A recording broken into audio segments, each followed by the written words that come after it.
There it is. There it is. Yo. Let's go. Woke up this morning. That's right. Woke up this morning, 3:40 a.m. Had to push back. We had to push back to 3:40. I read 10 pages a day now in the morning, which takes a little bit of extra time. Takes an extra 10 minutes, basically. So I used to be waking up at 3:50. Now I'm waking up at 3:40. Woke up this morning, 3:40 a.m. Eastern time. Grabbed my big purple cup, filled it up with some ice water, put the headphones on, music with no words so that I'm not influenced by the outside world. Ultimately sat down, grabbed my Morning 5 planner, opened it up, and at the top of the planner there was a quote submitted by an actual member of this community. The quote says this: "Whatever you must do today, do it with the confidence of a 4-year-old in a Batman cape." Now, this quote was submitted to us by Sam Haley, an actual member of our community.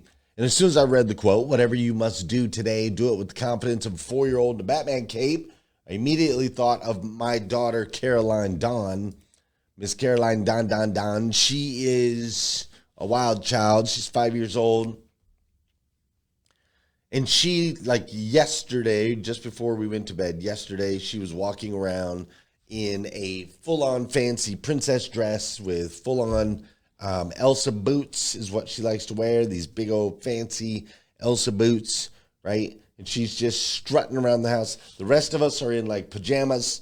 We're in sweatpants. We're in, T-shirts, those types of things.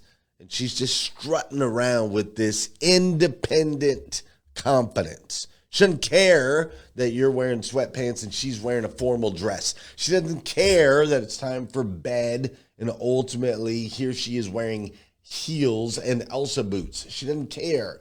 She walks around and struts around with the confidence, the independent confidence that she gives exactly 0 F's what you think, what you're going to say, or what the rest of the world is experiencing.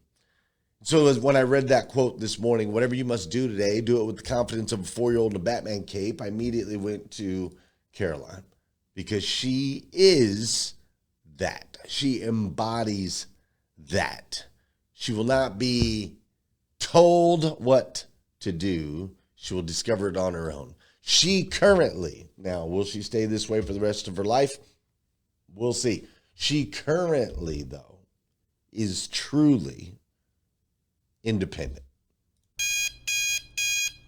Good morning and welcome to the #1 morning show in America. I am your host, Glenn Lundy, husband to 1, father to 9, author, speaker, and the founder of 800%.life. It's 5:30 a.m. and it's time to rise and grind.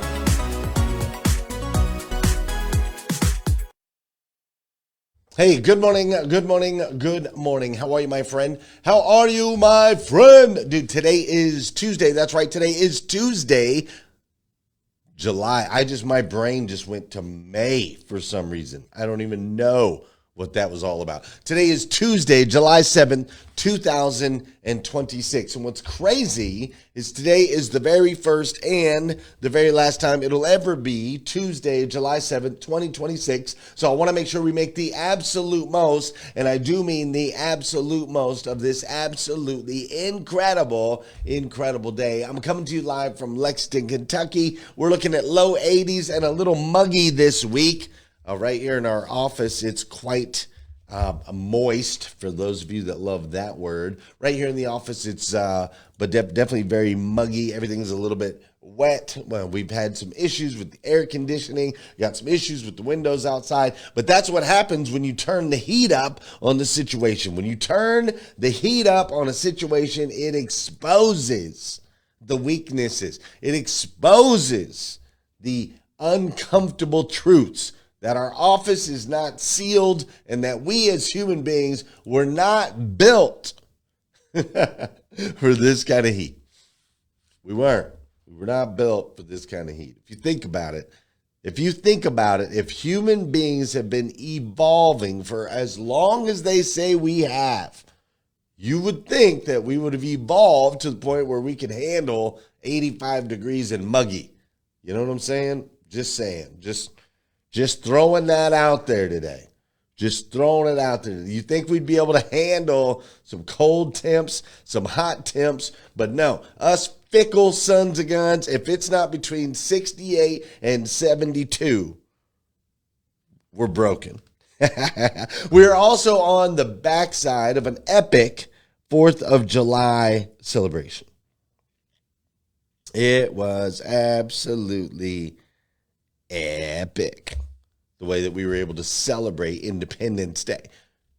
Between the fireworks, carving the 250 into the grass in the backyard, to the bouncy houses and the water slides, to all the food and fun and laughter and joy and smiles, the hundreds of people that were able to come together and celebrate this holiday with us. It was just overall an amazing, amazing experience. And on the backside of this Independence Day celebration, I decided to do something a little bit different here on hashtag Rise and Grind. And basically, I'm taking you down a rabbit hole.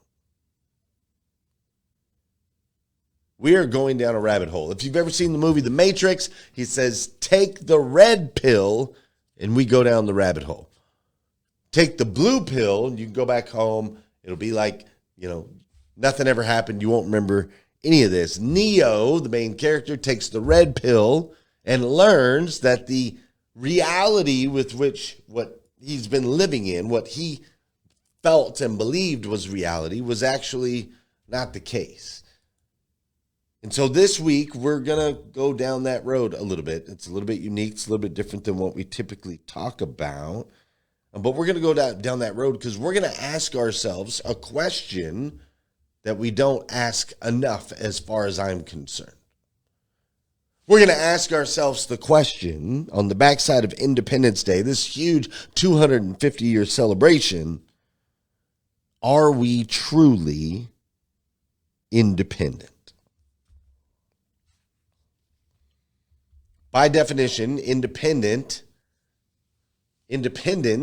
is the freedom from outside control, support, or authority. Can you look in the mirror right now and say, I am free from outside control? Can you look in the mirror right now and say, I am free from needing any outside support? Can you look in the mirror right now and say, I am free from outside authority?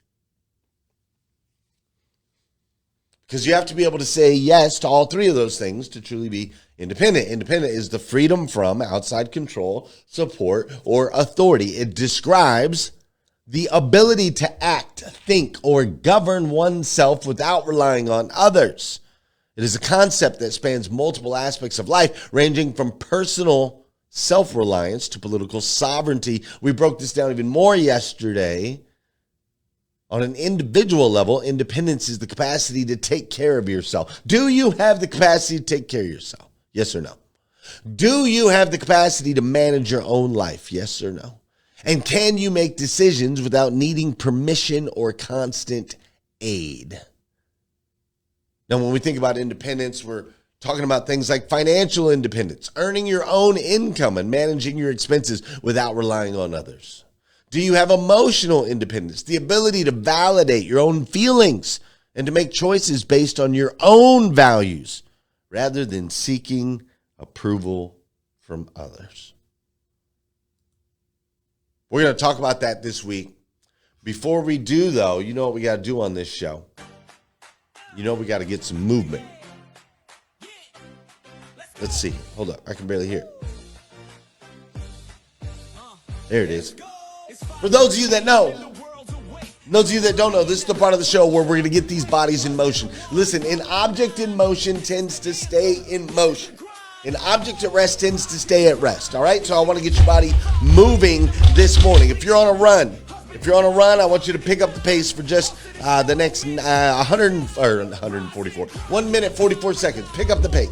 If you're lifting weights right now, a little bit extra weight, few extra reps, you can do it. Let's go. If you're laying in bed, it's time for you to get your ASS up out of the bed. Get up out of the bed. We got to get going. Let's go. Let's go. Let's go. Object at rest stays at rest. Object in motion stays in motion. And you've got stuff to do today. So let's go. Let's get moving. If you're in the car, do some dancing with the kids. Maybe you're at work, dance in the cubicle. I don't care. Get your body in motion. This is also the part of the show where I want to say, or where I need you to hit that share button. That's right. I need you to hit that share button because I believe if we can change the way people start their day, it'll make a massive impact on this planet. I truly believe that. And sometimes all it takes to change the way somebody starts their day is for you, yes, you, to hit that share button. Last but not least, this is the part of the show where I want to say good morning to you, and I want you to say good morning to me. Whether you're watching this show live or you're watching this show on replay, you say what's up, I'll say what's up back. Does that sound fair? Tara Hope, good morning. Thank you for being here. I appreciate it. Rodney Rock Hatfield, good morning to you, sir. Thanks for being in the building. Don Sankey, good morning. Thanks for being here. Great to see you. Spencer Nicholson is in the building. Thanks for being here, Spencer. Mr. Mike Larkin is in the building. Thanks for being here, Mike. We've got Jeremy Nolling. What's up, Jeremy Nolling? Let's go in the building. We've also got Lisa Cook-Born in the building. Pastor Jeff, good morning to you, sir. Trisha Rue, good morning. Thanks for being here. Liza Myers, Borges, thank you for being here this morning. I greatly appreciate it. Sol Salcido from New York is in the building. Thanks for being here, Sol. Melvin Rodriguez is in the building. Maria Lind is in the building. Gene Hughes is in the building. Ramona Roger Smith is in the building. Tony Thurstead in the building. Kurt McFarland in the building. Scott Simons in the building. Patricia Frudenberg in the building. Let's go. That's what I'm talking about, folks. Let's go. Let's get this day kicked off the right way. Judith Coletti in the building. Paul Brindley in the building. Michael Barrick in the building. For those of you that are watching on replay, thank you so much. For those of you that are watching on YouTube, thank you so much. Also, make sure to drop a comment, say good morning so that I know you stopped by. I'll go back later today and make sure to say what's up. You say what's up to me. I say what's up to you. That's how we make it work. It's freaking awesome. All right, that's the deal. That's the deal. All right, let's go. Let's dive in. We're going to head down the rabbit hole. Thanks so much for being here with me today.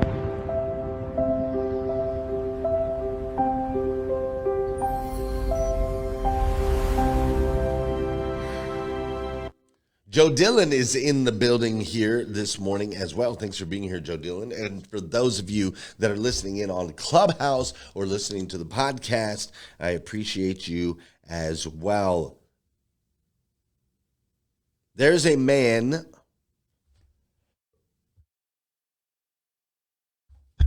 that goes by the name of Ignaz Semmelweis. Ignaz Semmelweis. And I'm curious, Wes Storm, and those of you that are watching live with me today, Miss Allison Turner, I'm curious, have you ever heard the name Ignaz Semmelweis? Because most people have probably never heard of Ignaz Semmelweis. Well, in the 1840s, Ignaz Semmelweis, he noticed that there were a plethora of women who were dying during childbirth. It was an alarming rate of how many women would come in to have a baby and end up dying in the process.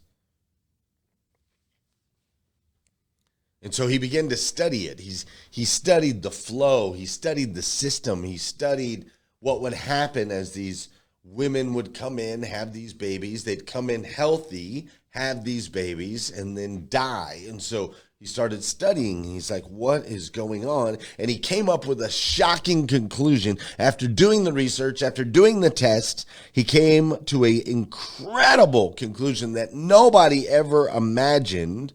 And the conclusion that he came up to was the doctors themselves were causing the deaths.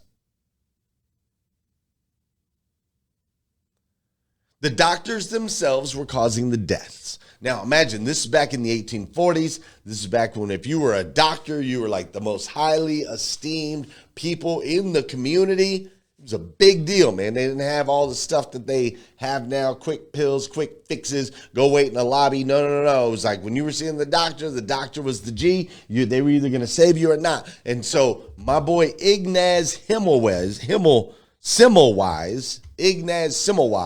is like, yo, it's the doctors. It's the doctor's fault. And people were like, shut up, you're crazy, what are you talking about? And he said, look, dude, I'm telling you, the doctors are causing the deaths because they are performing autopsies 1 minute and then turning around and delivering babies the next without washing their hands. What's up, Anthony Algona? Think about that. These doctors at the time were doing autopsies, dealing with dead bodies from whatever diseases that dead body picked up without washing hands, turning around, delivering babies. And literally directly killing the mothers of an enormous amount of children. And so once he made this discovery, he proposed a radical solution. Does anybody know what the radical solution is that he proposed? The radical solution that Ignaz Semmelweis proposed was that the doctors wash their hands. That was it. He said, hey, you guys should use a little soap, use a little water, and just run your hands under, just kind of rub your hands together for a few minutes. What's up, Julio Soto? Rub your hands together for a few minutes, and it will save the lives of all of these mothers. That was it. Seems pretty simple, right? Seems pretty straightforward. But here's what's crazy. Do you know what happened when he proposed that? When he said, hey, it's actually the doctors that are causing this problem, and to solve it, all you need to do is wash your hands. People laughed him out the gym, as they say. They laughed at him. They mocked him. And they actually went out of their way, the doctors went out of their way to destroy his career. And then obviously you know the rest of the story. Science later proved that he was right, that we got to wash the germs off of our hands. Otherwise we can take our germs and plant them in other people's bodies. At the time, they didn't know this. They thought he was crazy. Later, it proved he was absolutely right. And I just want you to put yourself in his shoes for just a second. I want you to be Ignaz Semmelweis this morning. Could you just imagine the frustration of spending your entire life knowing the truth while everyone around you insists that you're crazy? You see, I know a little bit about this. I know a little bit about that feeling firsthand, because when I decided to leave the retail side of what I do, when I decided to walk out as the general manager of the second largest used car franchise dealership in the United States of America, when I decided to follow what I knew was a true calling on my life, when I decided to follow God's call on my heart and on my posture, when I decided to make that decision, everyone around me thought I was crazy.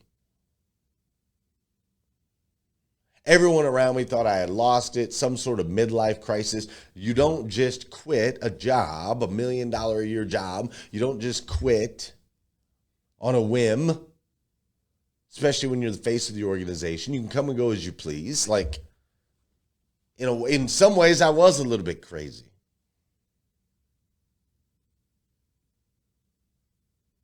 But I knew the truth.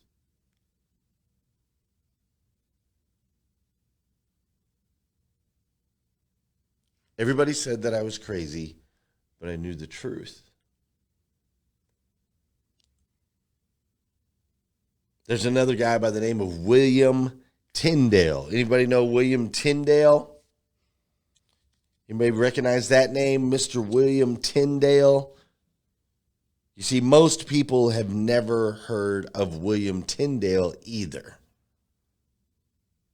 But here's what's interesting about William Tyndale. 500 years ago, William Tyndale had a radical idea. You see, he believed that ordinary people like you and me should be able to read the Bible, the best-selling book of all time, in their own language. That was his belief. He's like, man, I just believe that everyone should be able to read the Bible in their own language. It's that important. And so he started talking to people about this and rallying people around this concept and idea of translating the Bible into all kinds of different languages. But what Mr. Tyndale wasn't necessarily prepared for is the onslaught and the aftermath that came with making this decision, because handing ordinary folk, a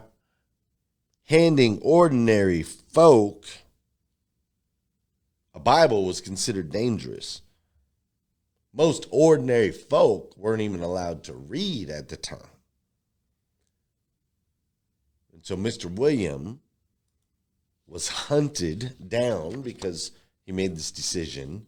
He was arrested, and ultimately he was executed.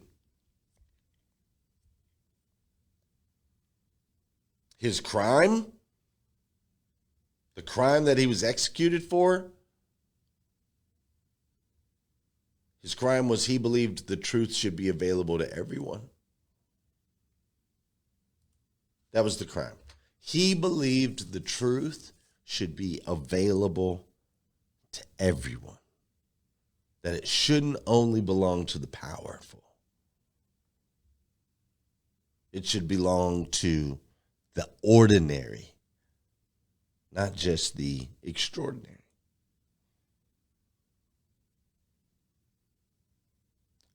I want you to think about Ignaz, who knew he was right. I want you to think about William, who knew he was right.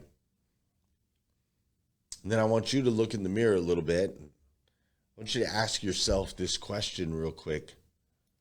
Because guys like Ignaz and guys like William, basically they had to put on their Batman cape, like a 4-year-old would, and they had to have the courage to be truly independent.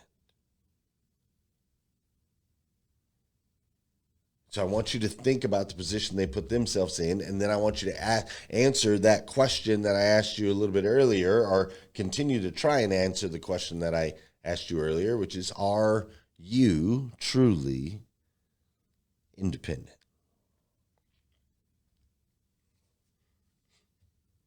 Now, here's a name that most of you will know, and it's Rosa Parks. Think about Rosa Parks. Most of us were taught that Rosa Parks was simply tired and needed a seat. No. Rosa Parks wasn't physically tired. She was mentally and spiritually unwilling to continue accepting something she knew was wrong. So as one woman, making one decision, one moment of independent thought, and history was changed forever.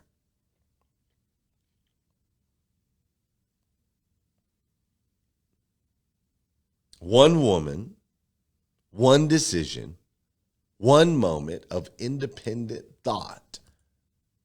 And I'm sitting here today comfortable that somebody's not going to come barging through those doors and shut down my voice, shut down my show, shut down my podcast.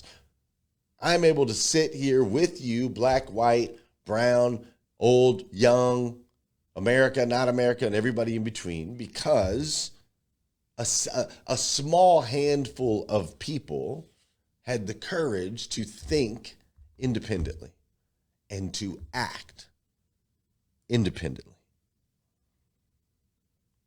You see, that's what independence looks like, my friends.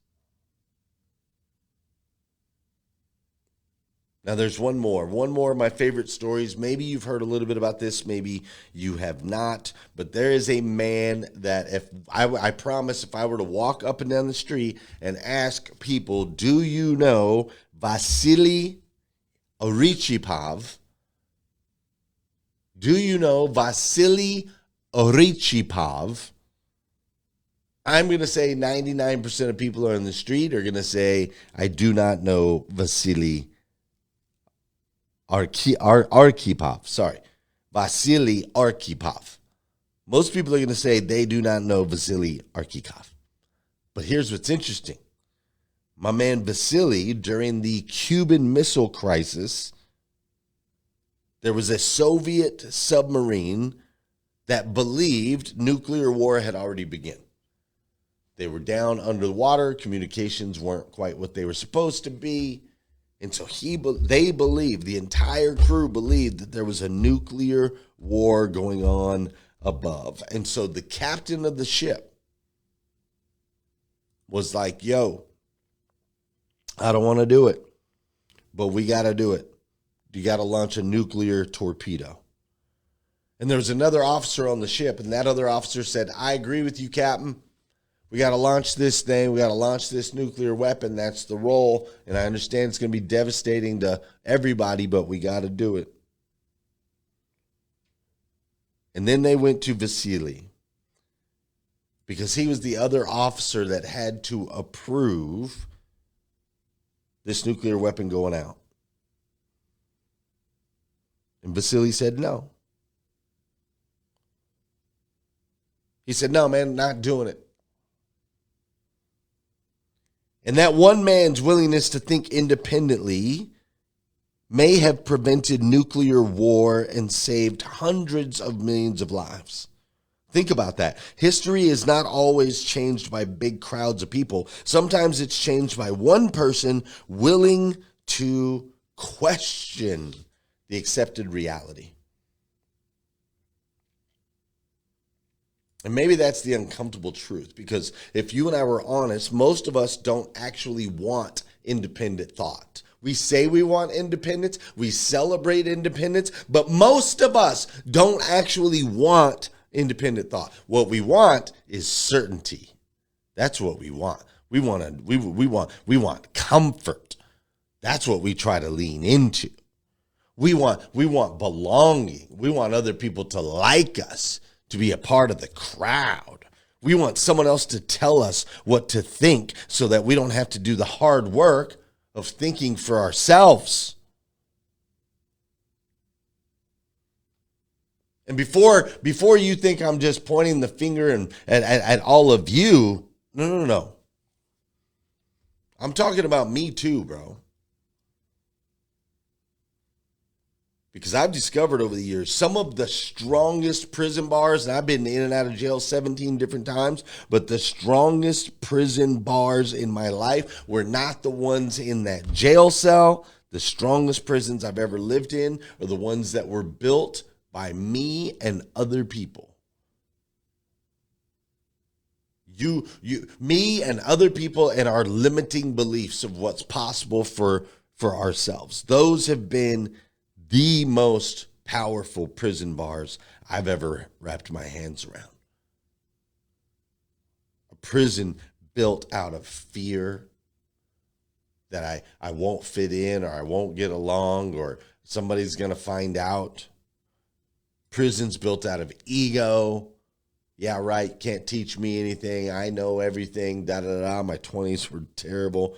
Prisons that were built out of my past. Hey, I've always been a deadbeat. I've always lied, cheated, and stole, so I'm always going to lie, cheat, and stole. The prison of labels. I am this. I am not that. I could never. I always. I've tried. I failed. I don't deserve. And those are not facts, my friend. They're programs.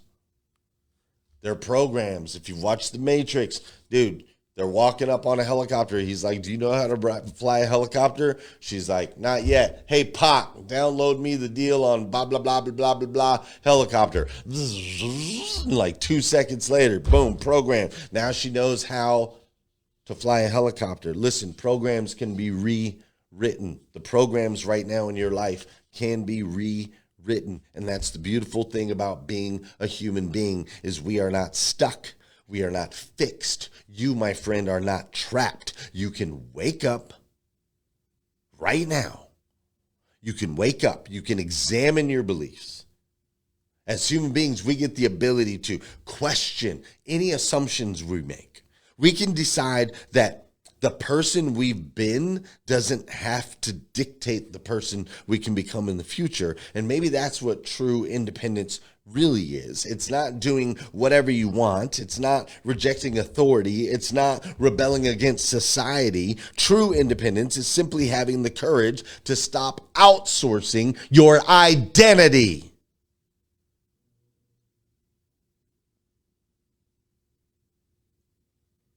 To stop outsourcing your thinking.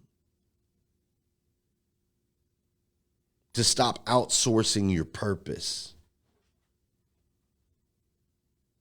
To become fully awake.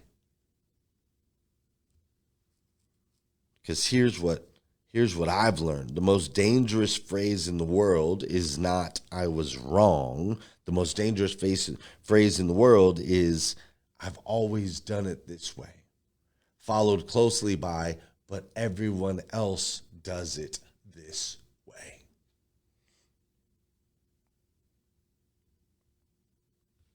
And so maybe in the Matrix movie, he takes the red pill once and can never go back. He goes down the rabbit hole. But maybe for you and I, the red pill isn't something you take once. Maybe it's a decision we make every single morning.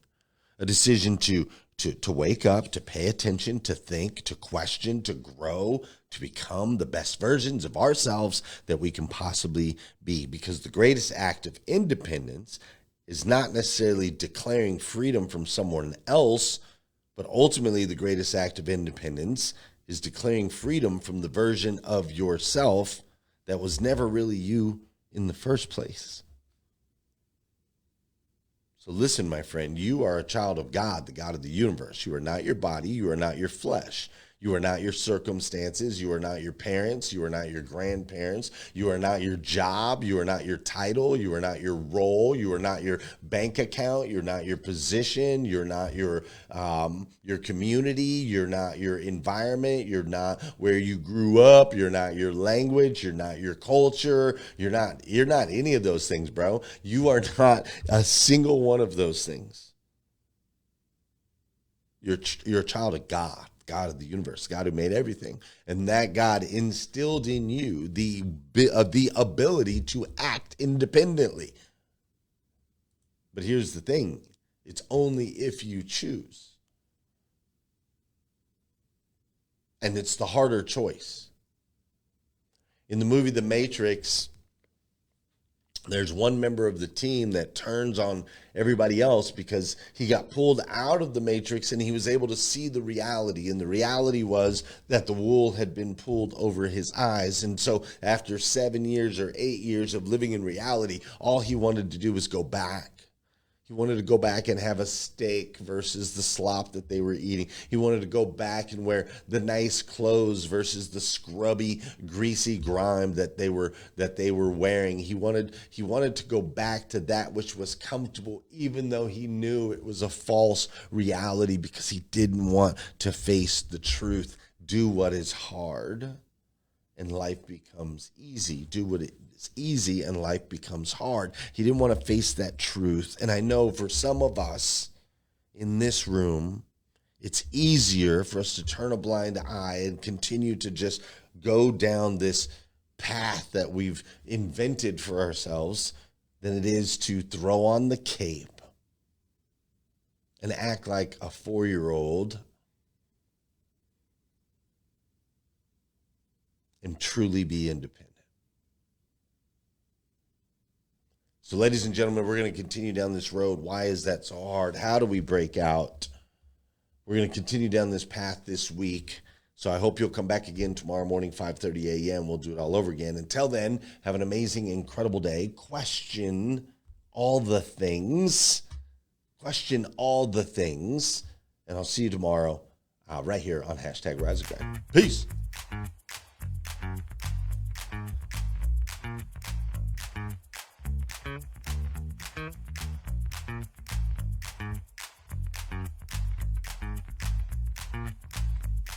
Hold on. I was signing out, but then Sarah Taco Ball came on here, and it is Taco Tuesday. So, Sarah, hi. Great to see you. Hopefully you can come back tomorrow morning. We'll see you again, 5:30 a.m. Peace. We missed you at the 4th of July this week. Should have came.